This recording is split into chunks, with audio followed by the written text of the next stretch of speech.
श्वास हलकासा थांबवण्याचा प्रयत्न करायचा आहे. त्याच वेळेला डोळे आणि कानाचा भाग सुद्धा थोडा प्रेशरने करायचा आहे. हा भ्रामरी प्राणायाम म्हणजे भ्रामर म्हणजेच ब्रह्म, अपभ्रंश. भ्रामरी म्हणजे गुंजन.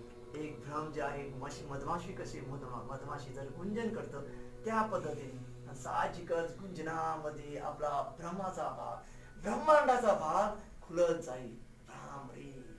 आणि आपलं त्याच वेळेला ब्रह्मम अहम ब्रह्मास्मीचा ओम आपल्याला आवाजाचा आपोआप झालेला आपल्याला स्वाद होईल.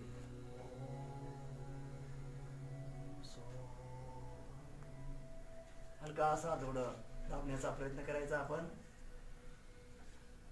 जसजसं आपण त्यामध्ये काय हळूहळूपणे खुलं होत जाईल.